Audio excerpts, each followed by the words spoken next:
1 2 3.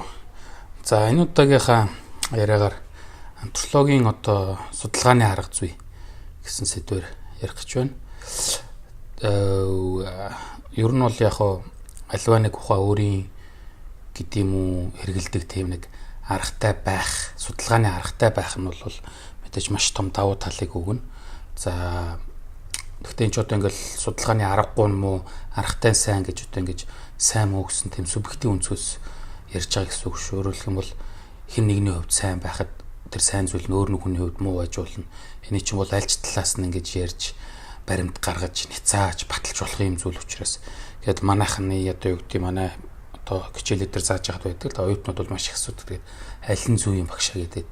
Тэгээд зөв одоо буруу гэдэг тийм амархан ингээд нэг нь хар нэг нь цаа гэдэг шиг хэлцдэг шиг тийм амархан байсан бол одоо энэ дэлхийн ертөнцийн ч хэрүүл ам тэмцэл байхгүй сайхан тэр зөвийг дагаад л эсвэл одоо энэ олон судлаач нар чинь ингээл нэг баах юм хийгээд бичээд ингээд байхгүй үеийн зүүн гэлээгээл тэрийг хэдэн зуун жил тагаал сайхан амьдэрчин л та даанч тийм байхгүй энэ ч юусэн нэг юм нэг хэллээ гэтэл өөр тал байн гарч ирж яадаг юм байдаг болохоор шууд одоо тийм механик тий ойлгол антропологи арга юм болохоор хэрэгтэй сайн юм байна. Ийм болохоор муу юм байна ч гэдэг юм. Тэгэж юусоо бодож болохгүй шүү.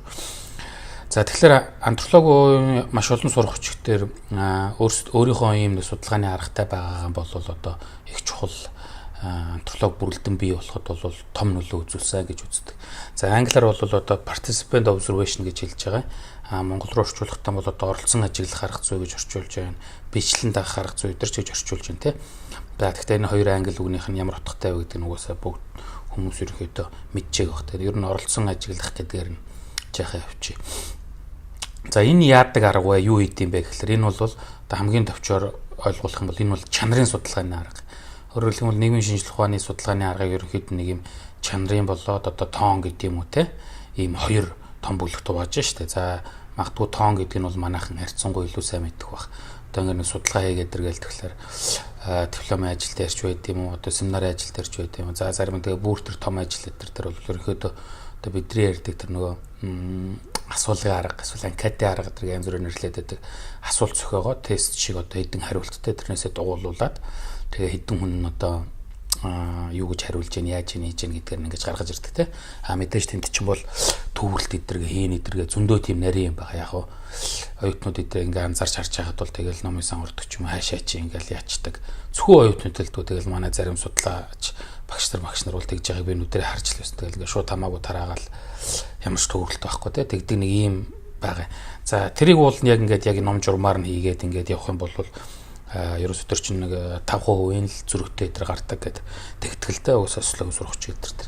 За харин антрополог болохоор ийм тоон гэхээсээ илүү чанарын судалгааны арга ашигладаг. За яг түрүүний дээр хэлсэн англи үг participant observation гэдэг бол одоо оролцоод ажиглахыг хэлж байгаа. За антрополог бусад нийгмийн ухаануудаас ялгаатай нь бол илүү одоо уламжлалт нийгмүүдийг судалж байсан гэдэг өмнөх тэр юм бичлэгүүд дээр би ярьсан байгаа. Өөрөөр хэлэх юм бол аж үйлдвэрчгээс өмнө ч гэдэм үү одоо янз бүрээр нэрлэж байгаа юм л traditional гэж нэрлэж байгаа, pre-industrialized гэж нэрлэж байгаа тийм нийгмүүдийг анханасаа судалдаг байсан. Тэгээ сүүлдээ бол яг мэдээж юм орчин үеийн нийгмүүд рүү дээр орж ирж судлах болсон л доо. За энэ нөхцөлд бол анхны антропологч бол юу хийж байсан гэхээр тэнд нь очиод одоо хэрийн судалгаа хийнэ гэж. Манай хэрийн шинжилгээч гэж дэр гэж орчуулж байна. Англиараа field work гэсэн үг байгаа тий.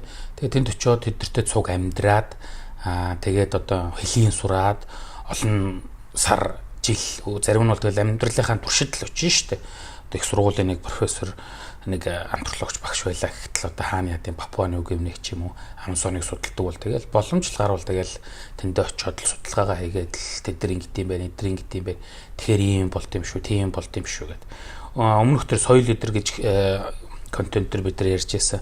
Ерөөсөө антрополог бол юмыг дээр доор энэ нь бол зөв, энэ нь буруу, энэ нь мундаглаг гэж ярихаас илүү тэр хоорондоо ялгаатай гэж үздэг л дээ. Гэтэл нөгөө 19 дугаар зууны тэр нийгмийн хөгжлийн онол гэж одоо Монголд ч гэсэн маш хүчтэй байдаг. Өөр хэлж яхаа өөр хэлбэр нь л дээ. Хүчтэй байдаг. Тэрний юу вэ гэхээр хүнд гэдэг юм уу, тийм одоо хэлж ярьж байгаа юм нь болохоор одоо миний жаахан шүүмжилж яриад байгаа юм. Зөвхөн миний биш шүү, маш олон хүний шүүмжилдэг шүү те. Би одоо жаахан тэр чигийг дагж байгаа гэсэн үг. одоо юу гэдэг нь европчууд мундаг гэдэг юм уу? Эсвэл ингээ хотод амьдрахаар аллаа гэсэн. Эсвэл одоо монгол хүн байхаар муу хятад хүн муухай монгол хүн лаг гэдэг ч юм уу. Нэг тийм одоо racism гэж байна те. Арьс өнгөөр ялгарлан гадуурх маягийн ч юм уу. Сүлдээ бодвол тийм ялгарлан гадуурх ч юм уу. Дээр доор болох тийм үзлээс бол антрополог аль болохоор хол байдаг. Зүгээр л ялгаатай зөрөөтэй гэж үздэг гэж ярьж байсан шүү дээ. Өөрөөр хэлэх юм бол одоо шавж орхоо иддэг тэр зүүмнүүд Азийн харах шараад идэж байгаа хүмүүсийг бид нар бол харчаад хаа пай заваа юм бэ гэж магадгүй одоо юу гэдэг ингийн хүмүүс бол бодгол антропологч юм бол тэгж хэлнэ тийм бичнэ гэдэг бол ерөөсөө мэрэгжлийн бус байгааг нь илэрхийлж байгаа юм л та.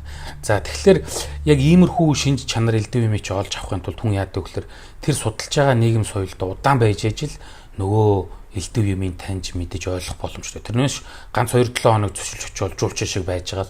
Өө энэ яасан гоё юм бэ? Энэ яасан муухай юм бэ? Пап хөө ямар гоё юм бэ? Да гэл ингээд нэг юм үзмэрч шиг тий ингээд нэг юм үзэж байгаа мүзэгээр аялж байгаа хүн шиг ингэж аялчаад хурж ирэнгүүтээ анхныхаа сэтгэлдлүүдийг бичээл тэд нар бүдүүлэг балархаа гарахаа гэж ингэж бичээд авах бол антропологчны ажил биш юм ба. Яг нь ихэнх үеийн антропологч нар бол ийм судалгааны арга зүйн алдаа бол хийж ирсэн. Тэр үед бол антропологт бол зөвхөн антрополог гэлтгүү одоо нийгмийн ухаанч дөнгөж үүсэж ирсэн.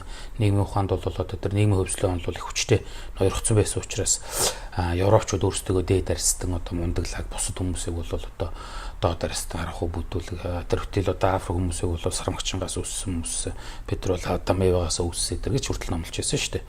За ийм юмыг бол ярьдаггүй юм байна. Өөрөөр хэлбэл одоо тэгээд маш товчоор одоо юу гэдэг юм жишээ нь хэн нэгэн судлаач хүн одоо ингээд гадны нэг судлаач хүн тийм одоо английн ч юм Америкийн ч юм антропологч Монголын нийгмийг судлах гэдэг ирлээ гэхээр Монголын нийгмийг таньж мэдхийн тулд тэр чинь монгол хэлийг мэдэх ёстой. Тэгэхгүй бол тэр чинь монголчууд юу яриад юу өгүүлээд байгаа ямар юм яриад байгаа гэж ойлгох хүсв шүү дээ. За хэл сурах гэн. Хэл сурах гэдэг чинь одоо тэгэл багтаал 1-2 жилийн ажил болно. За дараад нь юу хийх ёстой вэ гэхээр нөгөө нөхөр чинь нөгөө соёлыг чинь таньж мэдэх ёстой. Зөвхөн хэлийг мэдчихэд байдал тэр соёлыг одоо таньж мэдээд л болчдөг юм биш. Антропологд бол ерөнхийдөө хүний альва нийгмийн соёл бол нэг юм багадаа нэг жил тойрон байж ээж одоо юу гэдэг нэг тийм утга учир нь тайлагдах боломжтой гэж үздэг. Яагаад тэгдэг вэ гэхээр ерөөсөө нэг юм хүний нийгэм аль ч нийгэм ерөнхийдөө нэг тойрог маягаар тэгэл нэг ажлыг ингээл жил тойрон татаж хийж идэг л да. Тэгэхээр тэр бүхнийг мэдэх хэрэгтэй. Жишээ нь одоо Монголд яадаг юм 12 сарын дүн өвлөөр ингээд нэг хүн хүрээд ирлээ гэж утгад за бид нар шинэ жил тэмдэглэлээ тийм үү. За ингээл одоо анги хамт олноороо ингээл сайхан юунд ороод л зоогийн газар ороод л шинэ жилийн тэмдэглээд л нөгөө шилдэг мэлдэг шалт оруулаад тууз муузаан зүгөөл тэгэл тасарч унах нь унаад л ингээл янз бүр болдог. За энэ ч бас Монголын одоо соёлын нэг хэсэг өлчлөө шүү дээ. За тэгээд одоо 1 сар гарлаа 2 сар болонгууд чинь одоо нөгөө юу ч юм болоод эхэлнэ. Цагаан сар чинь болоод тэр 1 сард чинь цагаан сарыг чинь бэлдэх гээд лайл болгон бууз муузаа хийгээд л нөгөө бомбоо аваад л ингээл бөө юм болоод түрийн зайл мэлээ авах нь аваад л ингээл бэлгэсэлтэй цуглуулаад тэгэл нөгөө баахан маргаан чи эхлээд л цагаан сар төвхтэй ядаргаатай өстө хогийн баяр маяр гэтэргээл ингээл нэг баах юм болно. Чин ч гэсэн ингээл соёлж ийг явц. За тэрийг ажиглаж мэдэх хэрэгтэй. За тэгээд л одоо 2 сар мард нөгөө Валентин болон залуучууд нь бол одоо тэгдэг ч юм уу те. За тэгээд эмэгтэйчүүдийн баяр, за цэргийн баяр, за тэгээд өөр юу болт ингэж яваад нөгөө хүүхдүүдийн хонхны баяр болно одоо оюутан сурагч нар янз бүрийн улсуудын. За тэгээд 100 болонгууд чинь за тэгээд сайхан амраад л манайхан жиш тийшээ бүгд гараад акуцгаа чинь нөгөө наадам мадмаа хийн мөр зөрөө уралдуулна тэгээд ахаал сайхан бөө хэрүүлээ хийн те ингээл тэгээд 9 сарын 1 болохоор ч сургууль мөргуулн зөвлөл бөөн л одоо яана инэ хичээлийн бэлтгэл эдэр гэсэн болсон хүмүүс бол за 10 сар болохоор яадаг чи 11 сард нөгөө Чингис хааны төрсөн өдөр уус тунгалсны баяр маяр ингэж болол ингээ 12 сар дахиад шинэ жил нь бол ингээл ахаал цагаан сар за тэгэл ингээл мал төлөлт мүлт 9 эхлэлт ингээл зөндөө олон юм бол энэ тойргийг чинь заавал үзэж мэдэх хэрэгтэй. Тэгэхгүй 100 орчим 103 сар байж явчлаар чинь 103 сарын тал монголчууд яадаг тухай тэр хүн ойлголттой болчихж байгаа байхгүй. Тэгэл одоо монголчууд ингээл морь урдуулаад айраг угаад л байж идэг гэж бичих юм одоо тэр чи аягүй төвхтэй болчихж байгаа. Тэгэхээр энэ тойргийг мэдхийн тулд заавал ер нь багтаа жил. За ер нь бол тэгээд 18 сар байхыг ихэнх докторууд одоо докторийн ажил доктор сурж байгаа антропологчдоос бол одоо тэр судалж байгаа газраас багтаа 18 сар байхыг шаарддаг л та. За ингээд нөгөө хэлний мэдээд соёлын тойргийг нэг жилээр мэдсэний дараа бол нөгөө хүн чинь сайхан тэр соёлыг бүрэн мэдэх боломжтой ч. Яагаад бүрэн мэдэх боломжтой вэ гэхээр эхлээд чамаг яваад орохлоор ч мэдээж тэр айл чинь чи хин нэгнийд ч юм ингээ байж шүү дээ. Яваад орохоор чи зочин л байна шүү дээ. Тэгээ сайхан зочин байгаад л нөгөө айл чинь цайлуулж уулуулаад нөгөө айл чинь чамд одоо яадгийн нарийн ширээ ямаач ярихгүй одоо тэгээд их нөхрөөсөө салаад ирсэн хүүгнээч ярьдгүй ч юм уу одоо тэгээд эсвэл яадгийн дагваруудтай хүүгнийхээ тухай ч юм уу нэг аригч нь хүүгийнхээ тухай ч юм уу ярихгүй шүү дээ. Тэгээд тийм эмзэг сэдвүүд. Тэгэхээр чи нөгөө судалгаач хэрвээ тэр мөрийг сонсохгүй бол чиний судалгаа бас л учир дутагдaltaй болчих учраас чи нөгөө айлд ерөөсөө яг л гэр бүлийнх нь гишүүн шиг болох хэрэгтэй болно гэсэн. Хөдөө нэг малчин айл дээр яваад очсон бол тэгэл хонь малданд нь явдаг аргаар хорхлын хормойлт үзээд тэгжээж чамааг ерөөсөө энэ манай хүн гэж бодсны дараа л нөгөөдөл чи нөгөө юмаач ярин чийч нөгөө юмнуудыг ажиглж мэдэж ингээд ийсэн юм ба шүү дээ. Анх намайг ирэхэд ингэж хэлж ийсэн удлаа байжээ хөрх юм ийм учиртай байж одоо яаж энэ чинь дүнгэж ирсэн надад хэлэх вэ дээ тэргээл ингээл нэг ийм юм болно гэсэн үг юм байна. Тэгэхээр ийм арга одоо ашиглаж судалгаагаа бичээд одоо ингээд энийг бол ингээд угсаатны зүй ингээд одоо юу гэдэг цуглуулж авч байгаа нь хэрийн шинжилгээний тэмдэглэл одоо field note гэдэр гэж хэлж байгаа. За тэгээ энийг одоо тэгээд буулгаж бичнэ. Тэр ч одоо эрдэм шинжилгээний ажил болгохын тулд чи чин тэр айлд очиод л одоо 12 сард 18 сар одоо зарим нь 2 сар 2 жил 3 жил болчихж байгаа шүү дээ. Тэгээ нөгөөхөө буцаж одоо яадгийн сургууль дээр ч юм уу за эсвэл тэр хаанаач байдیں۔ Яаж байгаа л бичнэ гэсэн үг. Тэгээ бичнэ гэхлээр чи юу хийх вэ гэхлээр нэг нэгэнгүү сайхан зэ цэмбитэл бичиж өгнө дөө. Өнөөдөр юу болсон тухайга тий. Антропологч эдрийг та нарын тэнд харж байсан бол хөөрхөн тэгээ хөдөө мөдөө бол айлын гэрээ хаяанд суудсан. Тэгэл орой юмаа бичээ суучт. Эсвэл өглөөрт эдэр босцсон.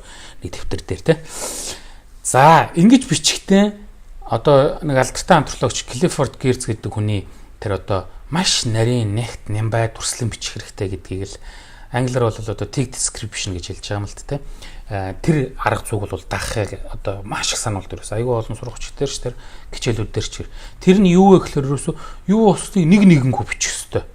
Яагаад гэвэл одоо тэр болгон ч магадгүй соёлын утга чанар элдээ үнэтэй байх боломжтой гэж. За өөрөөр хэлэх юм бол Герц өөрийнх нь авсан жишээ бол нэм нүд анивчих, нүд ирмэх тухай байдаг л да. Ингээд чи нэг одоо тэр байгаа айлынхаа гэрийн эзэгтийн тухай ингээд биччихлээ гэж бодъё те. Нөгөөх чи ингээд нэг гаднаас ирсэн зочинтой ярьж чаад гэр нүд нь ингээд анивдсан бол за энэ бол ямар ч соёлын утгагүй тэр хүн одоо яа тэр рефлексэрээ хийж байгаа минутанд түнчээдэн удаач нүдэ анивчдаг гэлээ тэр үйлдэл гэсэн үг. Харин ингээд нөгөө зочин руугаа нүд мүдээ ингээд ирмчих юм бол эн чи одоо соёлын утгатай болчихж байгаа байхгүй юу? Юу гэсэн одоо жоохтой те манад нэг юм байгаа гэсэн утга юм уу гараад ярья гэсэн юм уу эсвэл нөгөөх чинь сайн уу гэсэн юм одоо бүү мэд те ямар утгатай юу яриад байгааг нь бол тэр хоёр л одоо мэдчихэж байгаа гэсэн үг. Тэгэхээр нүдээ анивчваа гэдгийг хүртэл ингээд бичих хэрэгтэй болчихж байгаа. Тэгжээж одоо яадаг юм те энэ бол нарийн тийм тодорхой төрслөн бичлэгийн юм болно гэсэн. За тэгээд нөгөө сайхан бичсэн юмыгаан бол мэдээж авчираад одоо антропологийнхаа онол монол элдв юмтай харьцуулна да.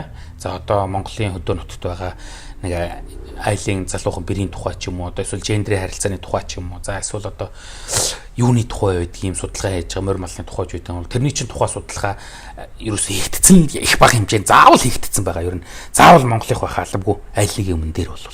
За тэгээд л тэрийг нь бол ер нь ор судлагдаагүй сэдв байна гэдэг бол ер нь айгүй хэцүү. Тэгэхээр тэр бүх юмний чинь сайхан олж авчирж агаад л нөгөөх чинь нөгөөхтөөгөө харьцуулаад за одоо хин гэдэг антропологч байдیں۔ Те ингэж үтсэн байна. Одоо шинэ хэмбэр бол ийм байдаг гэж үтсэн байна. За гэтэл бол миний ингээд Монголд ажилласнаар бол ийм байна. Тэгэхээр миний энийн санаа энэс ингэж зурж байна. Ийм өөр байна. Тэр антропологч одоо ийм юм дутуу хэлсэн байна. Өөрөөр хэлбэл антропологийн ажил гэлтгүү ер нь ийм нийгмийн ухааны эрдэм шинжилгээний ажил хийнэ гэдэг бол тэр сэдвэр чи өмнө хүн юу хэлсэн тэр юмыг сайжруулах юм уу дутуу хэлсийг дахиж хэлэх бүр буруу бол нэцаах инх болохоос биш одоо Монголын нэг шинэ бэр бол өглөө одоо 6 цаг тусаад л үсэн самнаад боож аваад л тэгэл дээлээ өмсөөд л тэгээд малан саалаагаал хүн дуутахтай тийм нэг баахан одоо юу гэдэг дүрслэл бичээд итгэхгүй дүрслэн тоочимж бичээд байхыг хэлж байгаа юм биш. Заавал тэр жишээгээр мэдээж тэгж бичнэ. Гэхдээ тэр жишээгээр чи юу хэлэх гээд байгаа? Чиний тэр жишээ чи антропологийн онолд ямар хөв нэмэр оруулах гээд байгаа юм бэ гэдгийг чи заавал харж явах хэрэгтэй. Тэгжээж тэр чи антропологийн ажил болохоос биш. Одоо ер нь манай маш олон нийгэм хүмүүнлэгийн ухааны судалгаанд байгаа баахал юм тоочж бичиж байгаа. За яста манай Монголын соёл агуушуудаа ч одоо устдаад мөхлөөдөө энэ Монгол балчлалаа ярьчлалаас болж харин Монгол соёлоо аварч хамгаалъя гэдээ дуусгачих юм бол тэр чи ямар ч эрдэм шинжилгээний ажил болохгүй. Тэгэхээр тэрийг заавал одоо антропологийн тийм ажил элдв юмтай холж гутгаж тэгээд нэг өөрийнхөө юмыг гаргаж ирнэ гэсэн үг юм байгаа юм л та. За мэдээж антропологийн ажил одоо ийм судалгааны арга бол сайн муу олон талтай. За энийг нь бол юу гэдэг юм одоо хүмүүсийн хамгийн сайн мэддэг одоо тэр нөгөө түрүү ярьсан асуулгын гэхүү анхеатын гэхүү тэр аргатай харьцуулаад ингээд хэлээ л та. Жишээ нь антропологи бол их цөөхөн хүмүүстэй ажилдаг. Түрүү хэлсэн шиг нөгөө цөөхөн хүмүүстэйгээ маш удаан ажилдаг ийм юу. Гэтэл та нар социологийн тэр нөгөө аргыг мэдж байгаа төвөрлөлтөө хийгээд хүн амын одоо яа гэдэг те багахан хэсгээс төвөрлөлт аваад 3 400 одоо яадаг чинь те ингэж аваад тэгээд нөгөө хүмүүсээрээ төлөөлүүлж ингэж гаргаж ирдэг. За нэг юм ялгаатай тийм үү. За хоёрт болохоор антропологийн одоо оролцсон ажил гаргаж уяатай өгөхлөөр тэр байгаа судалж байгаа хүмүүс нийгэмтэйгээ хэр найрсаг дотно ерөөсөө тийм үү ижи ахаа болсон тийм найрсаг харилцаа тогтоож чадсанаас шалтгаалж тэр судалгаа нь хэр чанартай илүү үнэнд ойр болох вэ гэдг нь анзаарчихдаг. Харин нөгөө анкетын арга юм уу асуулгын арга бол яадаг гэхээр заавал тэд нартэйгээ ингээл удаал хэдэн жил болоо сар болоод байх шаардлага байхгүй. Ер нь бол очиод анкетаа сайхан бүглүүлээл тайлбарлаж өгвөл анкетаа сайхан бүглүүлээл гараа авчиж ингээ боломжтой. Нэг айл дээр нэг хэдэн цаг тий болоод ингээ гараа авчих бүрэн боломжтой. Антропологийн нөгөө арга нь болохоор ингэх боломж. Хэдэн цаг болоо тэр айлыг судлах ойлголт байхгүй тийм үү. За нөгөө талдаа болохоор нөгөө яг жижигхэн юун дээр судалгаа хийдэг учраас жишээ нь нэг юм айл дээр судалгаа хийлээ, ойр орчных нь хуршүүдийг судлаа гэхэлэр ерөнхийдөө тэр нэг тэр голынх нь ч юм уу, тэр усных нь ч юм уу те эсвэл тэр хонхройхны тухай бүрэн тийм цогц мэдээлэл гаргаж ирэх боломжтой тийм үү. Харин нөгөө социологийн арга бол ингээ бүр томоор за Монгол ингэдэм байна. Эсвэл одоо хөвсгөлийн тэр сум тэгдэм байна. Эсвэл хөвсгөл аймгийнх ингэдэм байна гэдэг юм том хүрээнд юм ярьдаг те. За дараагийн ээлжинд бол антропологийн арга болохоор илүү түрүү хэлсэн шиг нөгөө нэг аж үйлдвэржээг уламжлалт гэж нэрлэгдээд байгаа ийм нийгмүүдтэй голдуу ажилдаг. Харин социологи болохоор илүү тэр аж үйлдвэрчсэн хотын нийгэмтэй ажилдаг гэдэг юм уу тэрийг судалдаг гэж ингэж хэлж болно те. За антрополог бас статистик тийм тоо их бага ашигладаг ерөнхийдөө бол өөрөөр хэлэх юм бол одоо яа гэдэг те тэдөө өвн тэгж үтсэн байна, эдөө өвн ингэж үтсэн байна гэж харьцангуй бага ярьдаг. Ер нь бол ингэдэг тэгдэг гэж ингэж ярьдаг те. Харин социологийн арга бол мэдээж нөгөө тоо, статистик, хувь тийм үү ийм юмыг гаргаж ингэж ярьдаг те. За ийм хоорондоо ялгаатай. Тэгээ яг өмнө энэ ярианы өмнө хэлсэн шиг те аль альд нь давуу тал бий, аль альд нь бас сул тал бий. Тэгээд судалгаач аль ямар байхаагаас нь шалтгаалж хүмүүс чанарын болоод эсвэл тоон аргыг сонгож ингэж судалгаа хийдэм байгаамаа. За антропологийн судалгааны арга гэж ярил ерөнхийдөө нэг ийм арга байна. За дараа дараагийнхаа сэдвээр ярилцаж уулзъя.